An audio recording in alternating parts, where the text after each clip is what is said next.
Alrighty, what's going on, everybody? Welcome to the Leaftail Lounge. I'm Jack with Gecko to Culture, and I am now joined by. By George, Dragon This Pet is why you say your name. Reptiles. I completely forgot my name as well. Uh, All right, well, it is early in the morning here. You are obviously not in the States. You are in the UK. So, what time is it for you over there right now? it's 10 past 3, so Oh mid boy. lunch, late lunch. Yeah, So you've working from woken up. home Yeah, now. you're all woken up. Oh, I'm Juices already are on coffee flowing. number 5. Yeah. Is that your average for a day? No, it's about 10. It's quite bad at the minute. It's quite bad. Christ. Yeah, it's really bad. Man, Yeah. I wish I could go that hard, but my stomach just doesn't. I don't have the metal for it. No, The I'm finding acidity, that out the hard way. yeah, the acidity just gets to me. Anyway, Yeah. yeah, welcome to the Leaftail Lounge. This is going to be a podcast geared for Uroplatus keepers, prospective readers. We're both, big Uroplatus, fanatics. Keep a bunch at home, breed a bunch at home, and yeah, we have a big love for this genus, so we wanted to create a podcast to kind of foster a community of Uroplatus keepers. Where we can share, thoughts, insights, that kind of thing, learn from each other and grow the community here. So I guess if we want to talk about first, kind of what we have in mind for this podcast, obviously the time difference, as we were talking about just now, is a little challenging. So that was part of the reason why I felt it would be a great idea to bring George on board here, is because obviously, the United States, there's a lot of Uroplatus keepers over here, but there's also a ton of Uroplatus keepers over by you.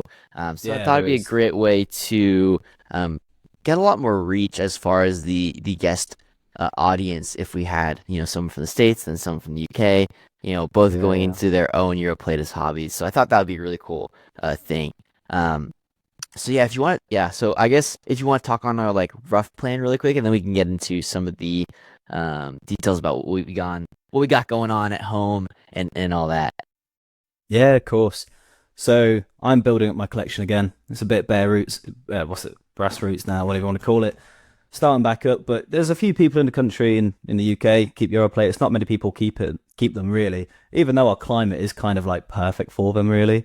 We don't really have to do a lot for it. Um, with global warming, the summers are getting a bit crazy here, which is probably quite normal for you. Like it's a normal day for you, but for us it's a bit mental. But it's not many of us. I mean, there's probably like 5 to 10 decent people in the UK.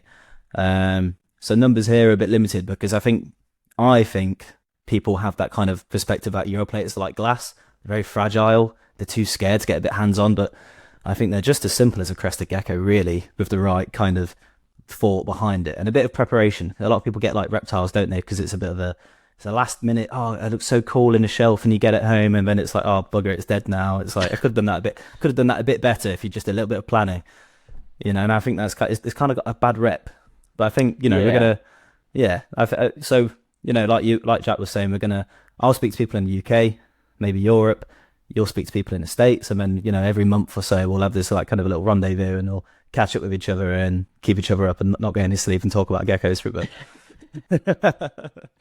Yeah, so I think like the rough goal right now between the two of us is to put out an episode each throughout the month. So I'll do an Yeah, episode with a keeper in the States, then you do an episode with a keeper in Europe, and um so those will be two episodes going out each month, and then yeah, like once a month we'll get together and shoot yeah, the shit and catch updates on each other, and it'll be a little more casual. So I think it'll strike a nice balance of being some episodes will be really really fun, and then some will be super informative. So yeah, and it kind of helps manage the workload between the two of us as well. So I think we're yeah, both really yeah. stoked to get this thing kicked off here. It's been in the woodworks for a while, hasn't it? I know I got checked the day about when uh, Yeah. when we started buzzing about this, and and get back to you on that, because yeah, it's been a while. it's been it's been at least It was a nine learning months now. experience Isn't trying to it? Yeah, connect. it was a bit. It was a bit. But hey, we're here. We're here. Yeah, so I So, don't know if we want to start like by going into kind of how our seasons were, mhm. or kind of maybe introduce each other a little bit more as far as kind of where we come from really quickly in the Mhm. hobby and all that. So I don't Yeah, know if you want to start with kind of how you you yeah. you you got going with your playlist and all that. Yeah, all right. I'll start. I'll start. So I've only been keeping reptiles probably for 3 years, 3.5, 4 years maybe. I kept them when I was a kid, then parents didn't want them anymore, so I had to get them gone. But I only had a leopard gecko. I was like, your typical story, leopard gecko, bearded dragon, whatever. I had a leopard gecko, killed it in about 3 months. I was a kid. I was pretty bad. But yeah, so I got back into reptiles, got some crested geckos, then they had some eggs, and I thought, oh, this is quite cool. And then I saw the typical Uroplatus fantasticus photo of the wings, and I was Oh, like, with the fucking dragon. yeah. I was like, no way. I was like, no way. There's geckos with wings. I was like, I want. So I did a bit of research, and they don't have wings, but they are still cool. So in the UK, like I said, it's a bit scarce. There's not many people keeping these. But I went to basically an expo, and there was a Sicerae, Uroplatus Sicerae and Uroplatus fantasticus in 2 tubs, and there was only 2 on the table. And the guy had it was like a rug on the table. It was all Uroplatus. I was like, this is perfect. Like, I found like the holy grail of keepers in the UK. So I bought those straight away. And yeah, since then I got the bug, and a few months ago I had 80 odd Uroplatus geckos and stuff, and now, so like I said, I'm starting back up, so I'm only at about 30 now, but still a sizable collection by all accounts. So Yeah. What species are you still have kicking around right now? yeah, so I've got Giganticus, so Uroplatus Giganticus, Lineatus, Aloardi, Ebanawi, Sicerae, Fantasticus, and I am going to be getting some Peach Shamani in next year, early next year. So yeah, so we're at 6, but should be 7.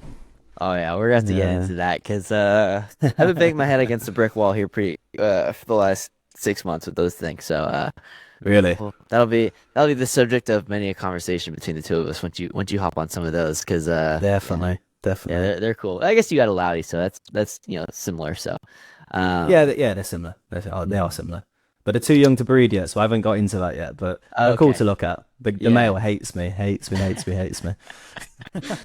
So you got a pair of a Loudy, and then what about Giganteus?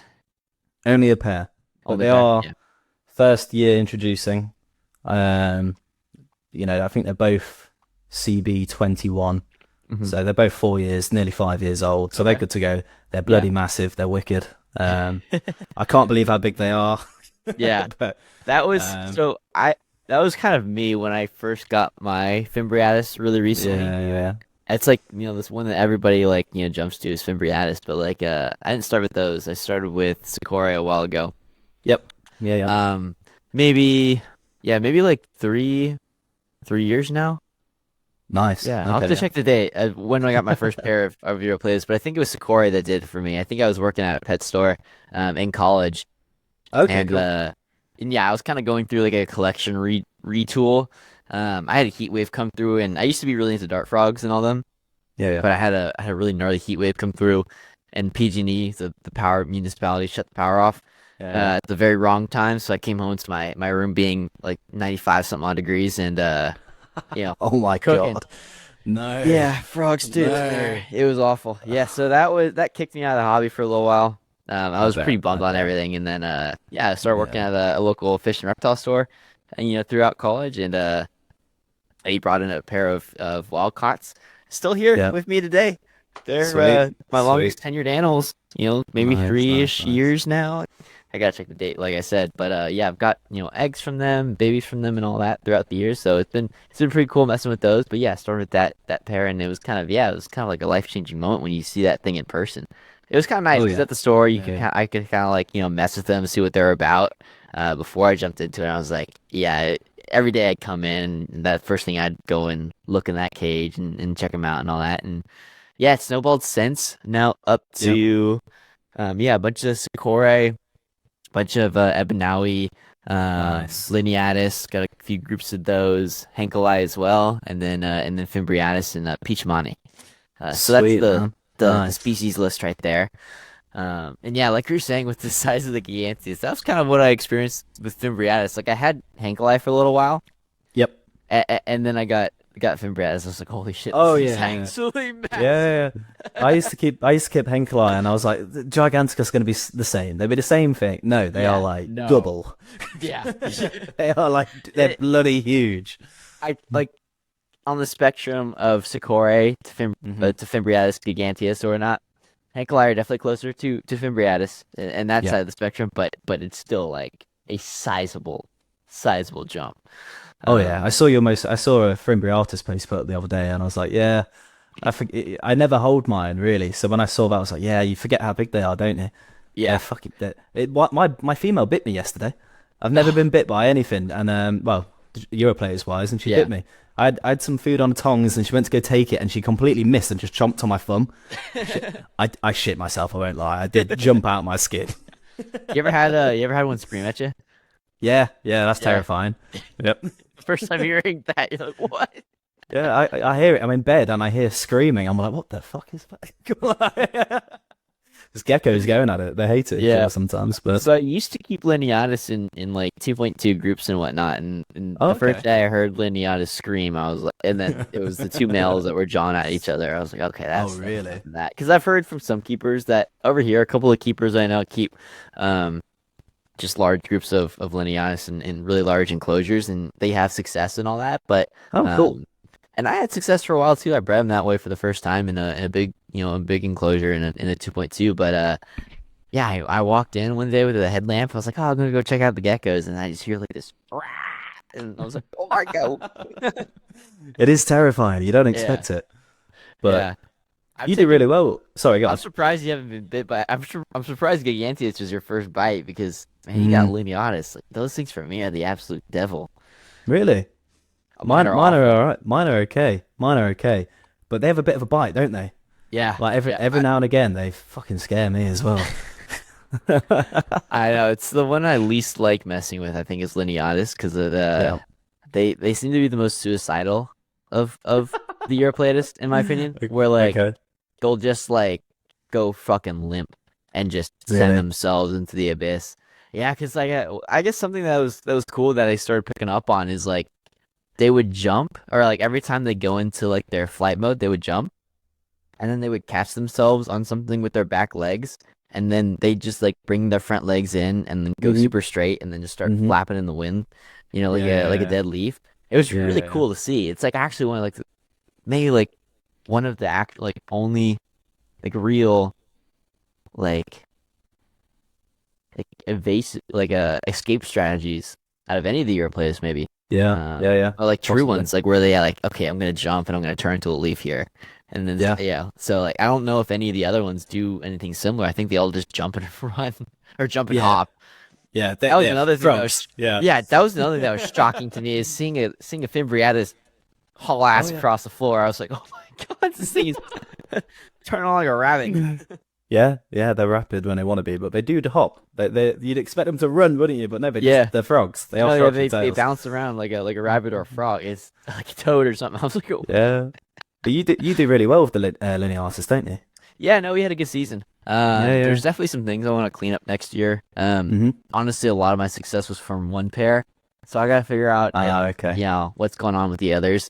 Whether it's a preparation thing, if I need to introduce them sooner.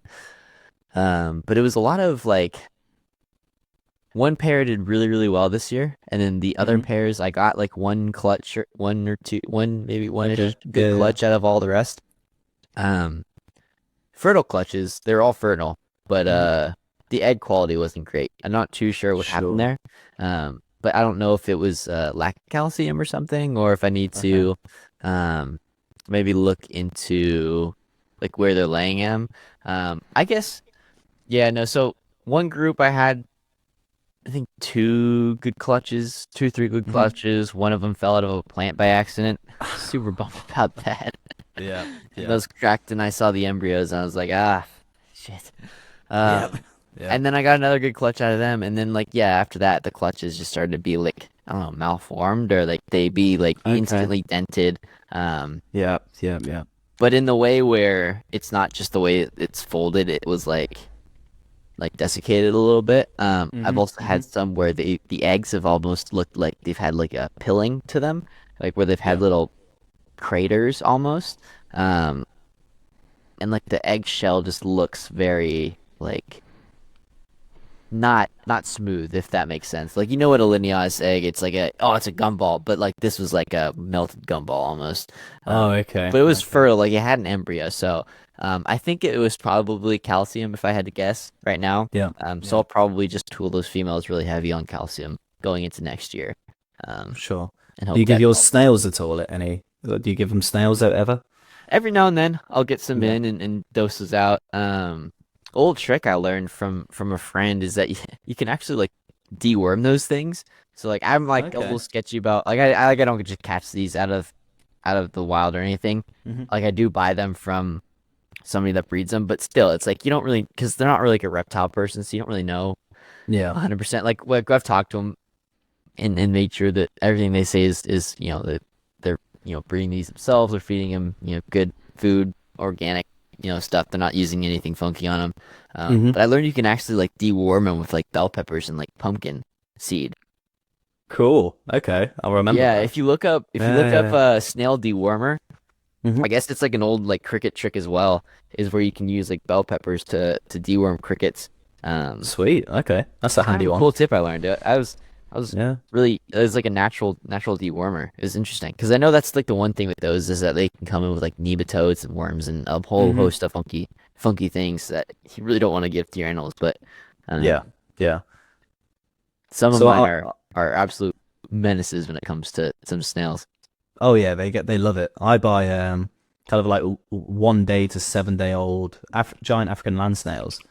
Mm, So when their that's shells right. haven't quite fully developed, and they go down a treat. And Hmm. like the larger stuff can take slightly bigger ones, but they're all, like you said, all captive bred snails. Like it's another little thing. I tried to do it myself, and I forget. I really forget to feed snails. Turns Yeah, out I just completely forget. I'm like, what's in that tub? And I look 2 months later, and it's like, oh shit, yeah. they're all, I feel really bad, but So what I really want to try is I don't have a huge problem with the larger stuff getting the amount of calcium that they need. It's like usually Mhm. like the epinale where I'm like really fighting to keep those females, you know, holding down calcium. I Yeah, have had some issues with females taking a breeding season pretty hard. Um and yeah. those won't be ever going again for me, unfortunately. But what I really want to try is doing some like I know I keep my epinale fairly like simply Okay. layer of bark, tons of branches, and then a couple Hmm. of plants in pots, like Yeah. live plants in pots. And then they'll lay in the reptibark, and the eggs don't really desiccate. Okay. So Cool. I'm Yeah. able Yeah. to just out of the bark and they're good to go. But what I really want to try going into next year, um, is we've got a ton. I've got a ton of these like I think they're called dial snails or golden dial snails. It's like Okay. the tiny. They're maybe about gosh, trying to think of a comparison here. Um, they're about the size of like a large Uroplatus urate, or it's like a Well, little nice. Okay. candy like candy sized piece of whatever. And so like they're small like bite sized snails for the Ebonale. And I've Yeah. Yeah. noticed I've got this enclosure at work. This is 18 by 18 by 36, tons of Hmm. bamboo, and the Yep. dial snails in there are absolutely rampant. And Really? Okay. yeah, so and that female's held on to calcium like really really well throughout the season. I know she's breeding because there's like six babies in there with them right now, and Wow. Okay. yeah, and I really want to try and see if I can maintain dial snails in all the Ebonale Hmm. enclosures going forward. So that's something I think I'm gonna try and do throughout the cool months is just like get some Ebonale breeder tanks established with those dial snails and just like maintain them in there, feed them like isopods or like feed them like they are isopods. Obviously not chuck isopods in there, but maintain a population in each enclosure. I think that'd be really cool to see. How they do. Because I guess the bamboo tank was the at work, like I was saying, I've got this 1836 with live bamboo, a Hmm. couple clemrai in there, but also some ebonale. It's kind of cool. They kind of hang out in their own little sections. And I'm not a huge cohab guy, but it actually works because in the wild they come from a pretty similar region of Yeah. Yeah. Madagascar. So Hmm. I felt like it was appropriate. Um, and yeah, they hatch out in there. Nobody bugs the babies. I always find them. Always Nice. find two of them in there, and they've been cranking them out pretty good. So I really want Sweet. to try and see if I can start just hatching stuff in the enclosure. Nice. Yeah, yeah. See if that I've not works. done that yet. I've definitely I've not hatched anything in the tank yet, like because I forgot didn't see an egg or whatever. But I've pulled an egg out. I pulled out a clutch of Fantasticus before, and I candled them, and they hatched like 3 weeks later. So I definitely missed them. Basically, Yeah. I used to keep like a lot of ficus in with all the Uroplatus, and I kind of stopped doing it because eventually, like, because they sit quite low to the substrate, the geckos would go underneath, and then sometimes the leaves would fall off, and they'd actually just lay in the base of plants, and I just couldn't see it. Yeah. So I give leaf litter, but I kind of very scarcely do it, and mainly at the front. So they're kind of forced to lay at the front, and these Yeah. fuckers, they were laying right at the back behind a plant where I couldn't see. It's on a rack, I can't see it. Yeah. And I only found it by accident because I saw the girl on the floor. She was laying another clutch. So when I went to find the clutch, I was like, oh, fuck, she's laid it at the back. But I was going around the torch and I found her. I was like, she's laid four. No, she hasn't laid four. I was like, so then I got them out and they hatched like 3 weeks later. There So, you go. Yeah. No, and like, mm, yeah, my whole concern would be like adult predation. So I don't think I'll yeah. do that. I don't know if I want to just commit to it right away right now because it is like a really large enclosure. There's Hmm. tons of room for those babies to hide and get away from the parents and all that. I Yeah. keep my breeder pairs of Ebonelli in the tent in 18 or 12 wide by 18 deep and 18 highs, like Okay, a yeah. custom Yeah. screen enclosure size. Hmm. And yeah, I just don't know what cannibalism would look like because I wouldn't really trust to do it in with any other species really or anything larger than that Yep. or anything outside the Ebonai group complex. Um, I don't think I would either. I think but I'd keep it to the I Ebonara mean, group. yeah, Yeah. sometimes those larger animals, Zikori especially for me at least, are just insane. Like they go off under my fingers and stuff. So I'd imagine they'd Yeah. take out a baby with the opportunity to. Yeah. Sycorae, they're probably the craziest ones for me. Hmm. They always try and bite. They always bark. They always try and attack me. I Um, feel like that's the I don't sign know of what it a is. healthy animal, though, with some vigor. I like I, that. I hope so. I appreciate that in my Uroplatus, honestly. He's like, all right, you got some Yeah. fight to you. You got Yeah, a lot of yeah, energy. yeah. You're good. So you don't keep any Fantasticus, do you? I don't. I don't. Not right now. Got you. I know it's kind of, I keep Peachmani and Sakura, so like I also Similar. Yeah. yeah, so like similar temperatures, I guess, but everybody just I don't know. I think I've just been fear mongered into like, you know what? I'm Yeah, happy yeah. with Ebonale. I'm just gonna keep those There is running. that. And I don't know if you've experienced this too, but I feel like the and it kind of eats in my mind a little bit with the Ebonale is that, I've lost more like breeding females than like or more females just through reproduction because they keep like burning themselves out throughout the Hmm. season. Yeah, Like, yeah. like I've given them like a year off, get their calcium reserves in check, get them breeding, and then like, it's October here and like they're still Yeah, spitting yeah. out clutches and they look like they're on death's door. It's like, all right, and I pull the male and it's like it's one of those where it's like I think that's just like the role they play in the wild is that they're a very fast to reproduce species, but there's a lot of Yeah. turnover in those animals in the wild. So Yeah. it's just one of those things where it's like I think I like the Ebonale satisfy a lot of that like small Uroplatus, Hmm.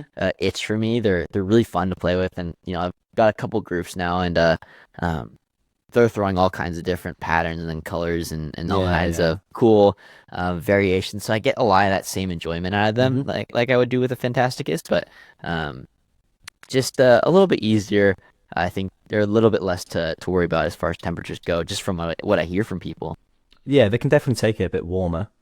I mean the Fantasticus in the winter. Um, I've got mine down to 8 degrees in the past that night. So what's that? 8 in Fahrenheit I know I got to do quick math, quick is math. 46 Fahrenheit. Ah! Yeah. So they take that and they do that for and that completely knocks breeding on the head. So it's like good for them. Yeah, Even if they retain sperm, it knocks them on the head and it's really good because then they go into like Feb, March the year after and they are like ready. yeah, Um, but I know what you mean. I've had you pull the male and you're like, okay, you need a break. You're looking a bit rough. I'll give you some time. I've had females after pulling a male still spitting out eggs every month for five yeah, months, yeah, and you're just like, come on, like you need to, like, what do I yeah, do? So then you yeah. try and make it cold or whatever, you reduce food, and then it's like they still go sometimes, and you just that look you at them just and you yeah think, stop. Like, yeah. so, And yeah, like you're saying with the, I gotta try that with like on the subject of getting stuff ridiculously cold. hmm Yeah, that might be my strategy for Peach Money going forward. Is because okay, like I think this year I think I paired the male a little bit too late. I think that was my problem. got you. I Okay, got a dud clutch from my female, but nothing else. So I think it was just a little bit late. I missed the window. But I okay, want to get okay. them like insanely cold because it does So, outside in the garage, in just the yeah. general garage. It'll get down to like mid 40s consistently. Oh wow. Okay, so Um, that's good. in the winter, so like Yeah, we'll yeah, have yeah. those nights for sure. Um, but then on the whole, it's usually in the 50s. So I think if I just like chuck them out straight into the garage, they should be okay. I think. Yeah, I think so. I mean, so do you always split up your animals in like your off seasons and stuff? Some I do, some I don't. Sakura I always do. Okay. Just because I feel like giving the male some time to eat food without calcium is hmm important. Like Yeah. like I think it's good to give them a break from that. Just because when they are with the female and I'm chucking in like a small handful of crickets, they're usually dusted. So they're Yeah. eating Yeah. calcium dusted crickets every time for an animal that's not breeding. So I want to give them a break from that. Um, but I don't, and I think it for me at least it kind of helped line all of my pairs up for Sakura, Sure. where like I paired four things together and then they're all laying about the same time every Yeah. month. Like Yeah. they're pretty like, bang bang bang 30 days kind of hmm for me, especially when I pair them up all on the same day. So it kind of helps keep a good schedule on that. Yeah. Yeah. Yeah. It kind of helps me compare like, oh, if somebody missed a clutch, like okay, what's going on there, and um and yeah, I kind of help. I kind of think it kind of helps the male just like clock in, hmm just let him Yeah. know Yeah. like, Yeah. you're ready to go now, and get going. So with those, I do. With Lineatus last year, I didn't, and I had a pretty good year. So I don't think I'll hmm do that again. I think with them, I think it's just maybe the influx of a lot of food and hmm heat. And Yeah. humidity, the combination of those three in the daylight cycles and all that, I think that's enough with them. Yeah. Um, with Definitely. Hankalai, I'm going to try it, I think, Got this you. year because Okay. my female is not laying right now, so I'm not worried about overbreeding that pair. Um, hmm and I know they're bred because I've got a fertile clutch. So I think if I just cool them down, start weaning them off food like I would, and then yeah, here in 4 months or so, just start ramping it up again. I think that'll be enough to get those to breed again.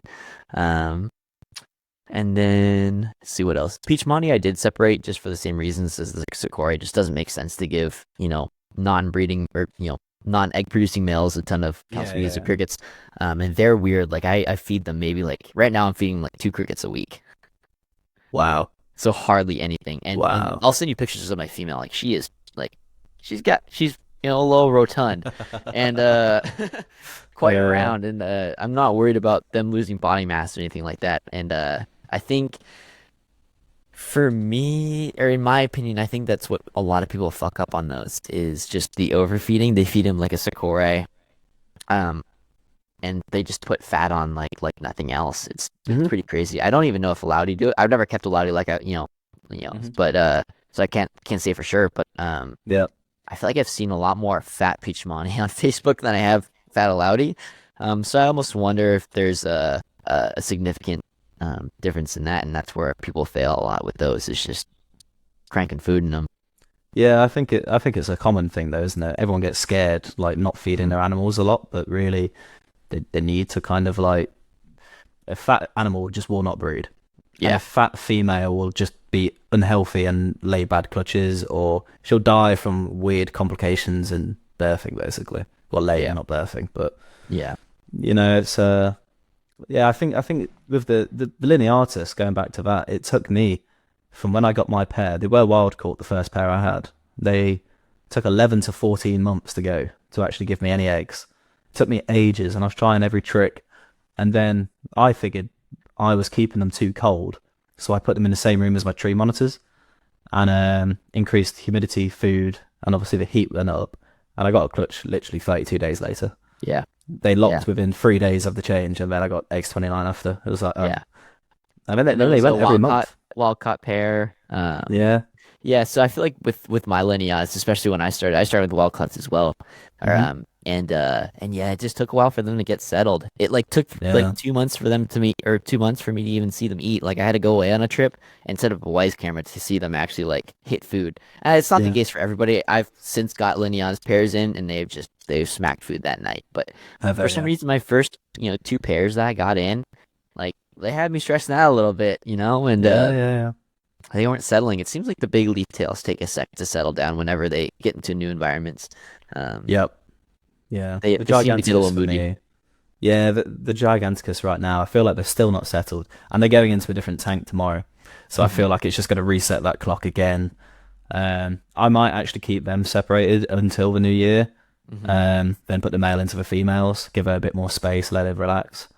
Um, but yeah, I don't separate anything. Going back to that, I just keep them all together. Hmm. I feed them. Obviously, they can pick what they want, but I feel like I do it a lot with snails to get the calcium up. And I've Yeah, never, ever, ever, ever seen a male eat snail. interesting. Okay. I've only ever seen the females go for them. And even when the males clock it, they turn a blind eye to it, and females have it. It's almost like they're programmed, from what I've seen, Hmm. to know to leave them. And I've never had a Interesting. female. I've never had a female crash on me. Actually, no. I've had one female crash on me, which was my first lineatus. She Hmm. laid a good egg and a bad egg, and then she never bounced back. Hmm. I think that did something happen, and she died. Um, but yeah, no, I've not seen one male ever eat a snail. Interesting. So one Mm. thing I really want to try actually, and I think I am going to experiment this with some breeding Ebonale because I think it'd be most applicable for them with my Phelsuma lineatus Hmm. or Phelsuma. Sorry, not lineatus, Clemri. Yep. I threw in a couple chunks of like a Zoomed like turtle block, like the calcium Oh yeah, block yeah, yeah, that yeah. you chuck in your turtle tank, and the turtle's not on it to get calcium. I chucked a couple of those blocks in there, and I've got like a whole host of videos of just the female Clemri going Okay. up and like nibbling on it and like licking Nice. it, and uh and that's how I do calcium with the Phelsuma is I just leave a chunk of calcium in there, and the females are regulating that themselves. And Hmm. I wonder if your Platists are on a similar could be on a similar clock with that, where like I can just I've heard some people have done this. I just don't know if they would actually like. I don't know. For some reason I don't Yeah. trust it 100% right now. Yeah, I think I just yeah, have to yeah. see it to believe it. One of those things. So, um, I might try leaving some calcium chunks in there with the adults and see if I can ever get some footage of the females actually like going over and Yeah. uh and giving it a try. So I've done that for the last 2 years. I've been like shoestringing chunks of calcium for turtles Hmm. on a branch about halfway up so that they can like go over and lick it if they want. 2 years, I've never seen anyone do anything. But I'm still doing it because I'm like, well, maybe one day we want it. Yeah. It's like, but I don't know because then obviously when I mist or the misting system goes off, it crumbles, doesn't it? So I have to change it like every 3 months or something. Um, and then in my brain, I'm like, well, if I'm spraying it calcium water, maybe they're drinking the calcium water, maybe it helps. But I've only ever had one animal crash on me. Um, so maybe there's some method to the madness. I don't know, but I'll keep doing it until I don't know. I'll just keep doing it. There's no harm in throwing a bit of calcium in it, is there? Like a chunk. Nope. Sorry, I had to plug my computer in. I thought you We're fell off your running on chair. empty over here now. I have my camera plugged in or my phone plugged in as the webcam, and so I was had that plugged in. And I was like, because that's how I got Ah, to connect. It was just being got finicky you, this got you. morning.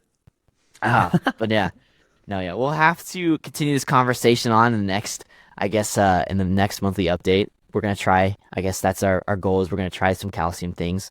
I think that's the takeaway notes from today, at least. I'm Get getting nice and excited to do cold and that. some calcium. Set up some wise cameras and see if we Yeah, can catch some females nibbling on some calcium. Because that wouldn't that be cool if we could just feed undusted crickets and just let the females kind of would be cool. Would self-regulate. be cool. That would be awesome. But you definitely have to Um, try the snails. The males won't go for it. Watch. well, we It's don't really have land cool. snails over here. You guys are like, Oh, do you you not? guys are no. That's it's pretty strict on the transportation of quote unquote like pest insects or potentially like pest insects and Invasive stuff kind like of that. So we stuff. don't Yeah. the trade of like a lot of like the cool like leaf insects is kind of difficult state to state. Hmm. Snails especially like you need like special permitting for state to state stuff for live snails. Um, Oh shit. so it's a little Okay. challenging. I have to look Yeah, in yeah. state essentially and find them. Um, uh, Man, I wish I could get some land snails. So wouldn't that be cool? I can get them off eBay here, like 50 to 100 babies for like equivalent of $30. Oh, And geez. then and that will see me through for like I don't know, half a year. Like it's Yeah. brilliant. Yeah. Oh man. Yeah, Things I would do for that. But yeah, this is kind of yeah, cool because yeah, like yeah, like I got to hear kind of how a lot of the keepers in Europe yeah, kind of yeah, do yeah. things and have access to certain tools, and then you hear the opposite here. So I think Definitely, this is definitely. definitely excited for all the guests we're gonna get on, all the talks we're gonna have. Really pumped to finally be kicking this show off here. Yeah, definitely. It's fun. Can't wait. Yep. All right, guys. We will catch you in the next one. I think we might have some guests on and run some guest episodes next. So we will see you in our individual episodes, I guess. And yeah, be Sweet. sure to check on, I guess, our prospective socials for kind of updates on who we are planning on getting on. I think I will be taking more of like a live stream route to some of these shows if I can, where I can have some of the audience come in and hang out and shoot questions over live. And I don't know how you want to do your end of it, George, but I'll leave that to you. But yeah, be sure Similar to way. check on the Yeah. socials. Dragon Pit Reptiles for George, at Code Culture on Instagram for me, and yeah, we'll catch you guys in the next one. Nice one. Cheers, guys. Cheers. Banger.